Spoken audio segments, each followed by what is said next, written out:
To introduce myself, I'm teaching mathematics, calculus BC at Mayanat, and my passion and my hobby is to connect everything we learn in mathematics with our Jewish studies. The first time when I read that the world-renowned scientist, Dr. Mikhail Makur, as a result of his research, was able to say that God is a mathematician. Okay, now let's try now.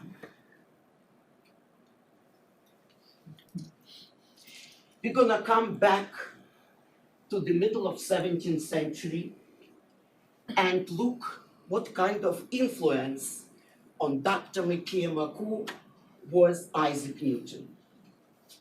Because that's what he says in his work, that the influences was from Isaac Newton and Albert Einstein. No, I need the previous slide, please. Thanks. No, next one. That works, yeah. Thank you so much. Thank you. Thank you. In the middle of 17th century, a big accident happened. The accident was that an apple fall on the head of the Isaac Newton. Look at this picture. You can see that he's in pain. This is terrible what happened to him. But something very good came out of that. Even here on that picture you see, wow, apple had my head. I have a question. And as Dr. Kaku says, the question was the most intelligent at the time that happened. If the apple falls, does the moon fall? And already to be able to answer this kind of question, that's how Newton looks like already. And he said, yes, the moon falls. And I know why. Because of the universe square law. By that time, they already know that the gravitational attraction force between the 2 points mass is directly proportional to the product of those masses and inversely proportional to the square of their separation distance. And another thing that I was questioning, Newton had a unified theory of the heaven. How? From where? But he didn't have the mathematics to describe it. Because if he stand in front of the audience and say, you know what? I know the structure of the heaven. They would say, no, it's your opinion, I have a different opinion. The third person has a third opinion. Only mathematical language is a kosher language to describe the situation. No other language can do it. Can you imagine if we can describe our society by a mathematical model, how it works? Everything would be perfect. But we are not perfect, society cannot perfect, that's why we cannot do it. So what Newton did, he invented calculus. Simple as that. He says, I'm going to discover mathematically the model for an object falling object, mathematics. That's what we do when we just begin studying calculus. That was invented by Newton, and when he did it, he was able to create the celestial mechanics. Celestial mechanics that describe the motion of the planets, right? And give us an idea how that happened in space. There is a but. At that time, Newton took gravity as a present of God. It's given. He didn't go deeply into what gravity is. He says that the space is flat, and we're taking gravity as the part of the creation of God. The other question that I just say, how he was able to unify the theory of the heavens. There is a topic of a different presentation that I'm also planning to do, but in short words, I can tell you, Newton is graduate from Oxford University. The subject that he studied at Oxford was theology, and at a certain point he understood that for him really to understand how the mechanic works and mathematics, he had to study Hebrew. He learned Hebrew so good that he was able to read the 26 books of Tanakh in Hebrew, especially the prophets. And that's why, by him going so close to the Creator, he was able to see that we cannot see. But to describe it to the normal people like I am, he needs mathematics. That's what he did. I start talking about origins of gravity. Then come Einstein, asking a different question. What is the nature and origin of gravity? And Einstein asked himself a question. If I sit down, why am I sitting in this chair? And if he would ask me, I would say, the gravity pulls you to the ground. Einstein says, that's not the fact, that's not true. The gravity doesn't pull. What's happening? He says that the space around my head and around my shoulders and my body pushes me to the chair. That's the difference. So, again, Einstein is stuck. That's what he feels. But how to describe it? He needs mathematics for that, right? So he goes to the calculus that was already invented by Newton and took the calculus of the curved space that you already studied in Princeton, right? And invented into the physics. He was able to describe it. Here's the picture of Einstein. I love both pictures. I think this is the picture when he's sitting on the chair, but he already knows the answer, that the gravity doesn't pull, the space pushes him. And just to give you an idea of what he meant by the space, this is the picture of our planet in space. And as you can see, the surface around is a curve, is not plane. That's what Einstein meant. Okay, now we are in the end of the 20th century. Now we have the string theory. What happened? About 100 years ago, the mathematics and physics parted ways. Mathematics went into hyperspace. Physics worked out an atomic bomb, thank God, laser beams, and recently physicians discovered string theory. Theory that works only, they say exists, or I say works, in a 10 or 11 dimensional space. 10, 11, we can say 10 plus 1, right?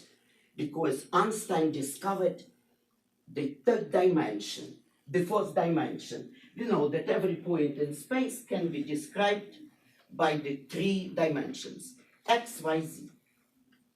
Einstein discovered space and time, they work together. So we have 1 more dimension.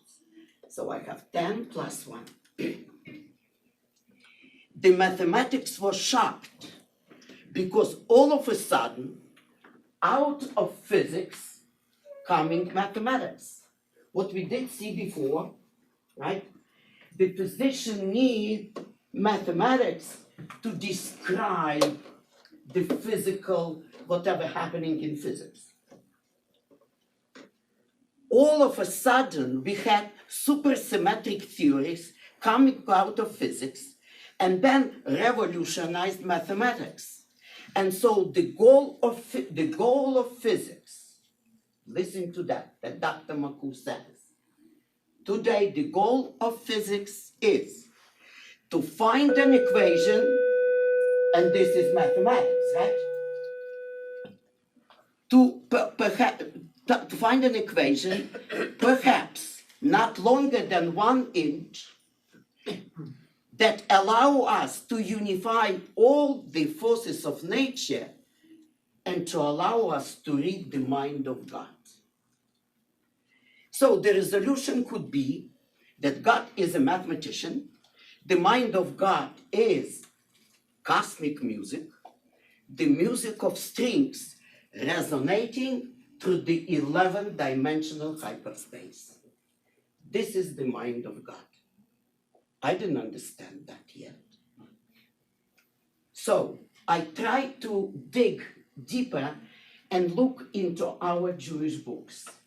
And look where I found the answer. In the book of Duties of the Heart, written in 11th century in Spain by Rabbi Bahia Pacuda. I'm not sure if I pronounce it correct. The noblest work of post-Talmudic literature on Jewish ethic. And listen what he says. This is a quote. The noblest of the gift which God bestowed on his human creatures, next to having created them with mature faculties of perception and comprehension, is wisdom. This constitutes the life of their spirit, the lamp of their intellect, secure those favors of God, and save them from his wrath, here and hereafter. Wisdom falls into 3 divisions.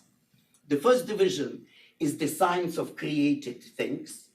This department of knowledge deals with essential and accidental properties of material bodies. The second division of auxiliary sciences is mathematics, astronomy, and music. This is 11th century.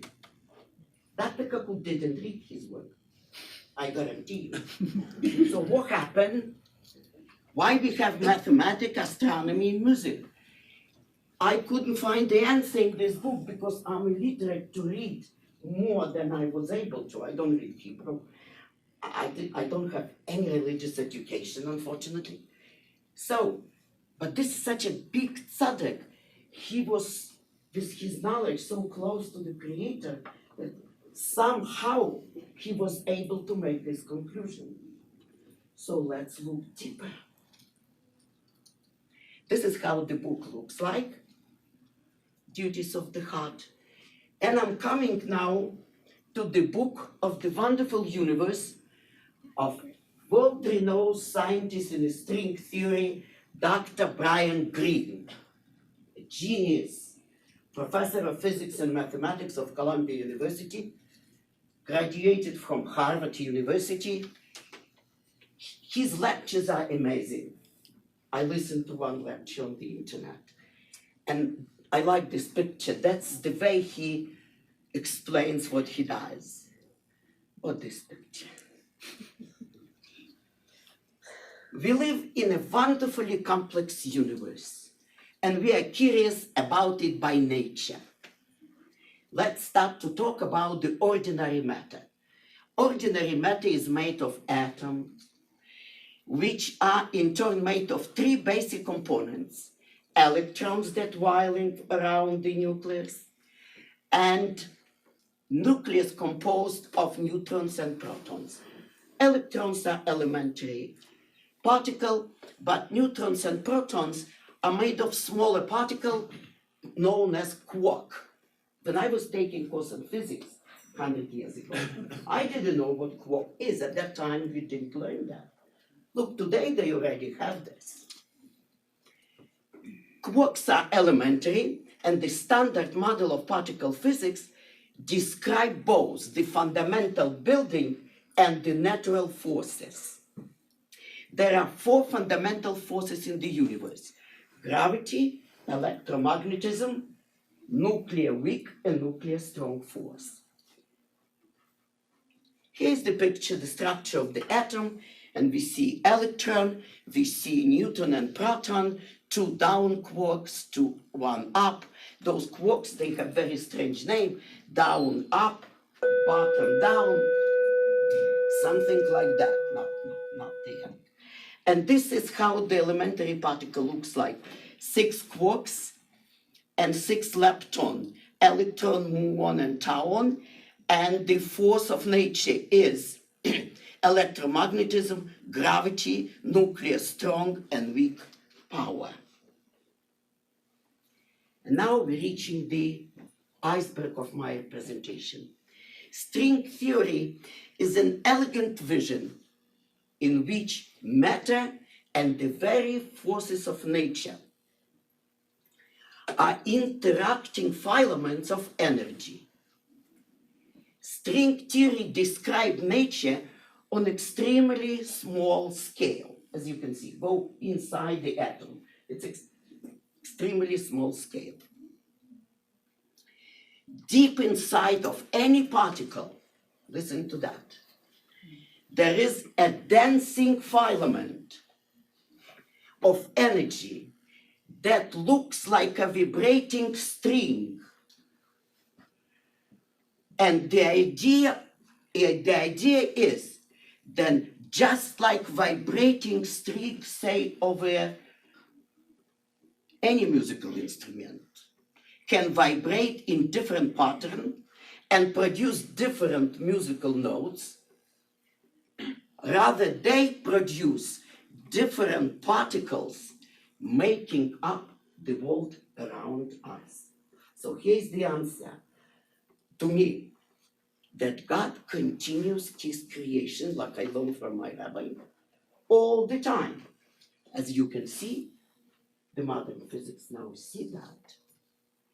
This is what is the ultramicroscopic landscape of our universe that is built of a huge number of this little tiny filaments of vibrating energy. This is how it looks like. Maybe we enlarge it in millions of times. And we have those millions, more than millions, big number of those filaments that vibrating. And if the string vibrate, you hear the music. But when those tiny filaments of energy vibrate, the music is creation in another particle that also vibrate. And this one create another particle. This is the continuation of the creation of our universe. Let's look at one element. Look how beautiful the element is. What does it mean, 10 dimensions? If I have a little mosquito at this point, and he wants to come from this point up to this point, he can do it in 10 ways according to this. He can work straight, that's what we learn in geometry, that's the shortest way. But he can go, to different dimensions. Those dimensions are intertwined with each other. And resonating is a special cosmic music of continuous creation of this beautiful world around us. I showed you just different angles of the pictures of those filaments.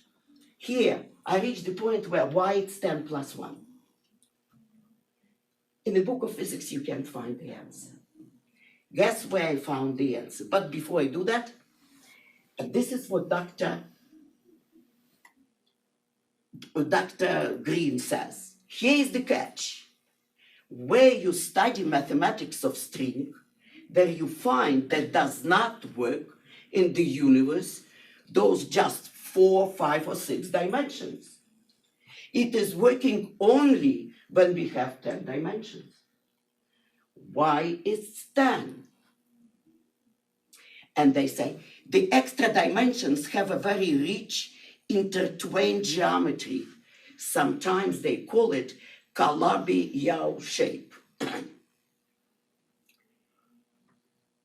Here's the answer. This answer, my rabbi helped me to find the answer long time ago. He gave me the book of Sefer Yetzirah. It's the book of creation. And if you look, this is the oldest and the most mysterious of all Kabbalistic texts. The first commentaries on this book were written in the 10th century, and the text itself is quoted as early as the 6th.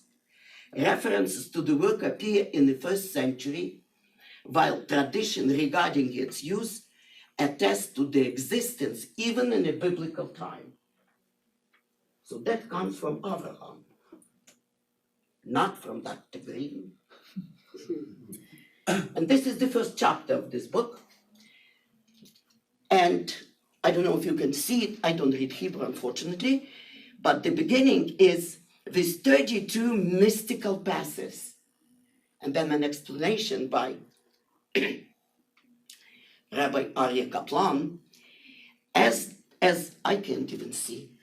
As the next stanza will explain, there are 32 passages, manifest 10 digits and 22 Hebrew letters. The creation was done by using 10 digits and 22 Hebrew letters. The letters describe the quality, the digits, the quantity. So if we are studying the creation, we would expect, of course, that if we have less than 10 dimensions, it's not a God creation. God used 10 digits to make his creation. That was my answer to that.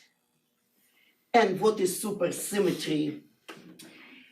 Of course, everything if you look at the nature, most of the thing that created is supersymmetrical. So those are also, and now they say, how we can prove that we have 10 dimensions?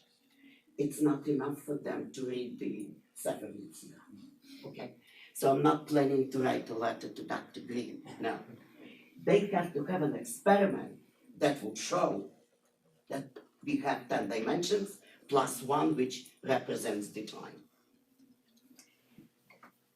And there are 20 numbers that describe the string theory. If it's only experimentally they was able to have.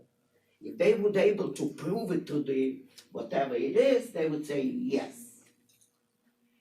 So what I show you what this supersymmetry. If you see this some volume, you can make infinite number of plane. If you cut, it's going to be symmetrical.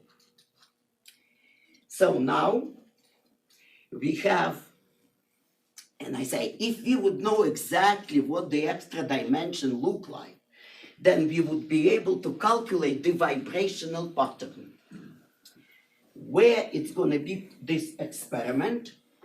In the European Organization for Nuclear Research, world largest particle physics lab in Geneva, and which called Large Hadron Collider.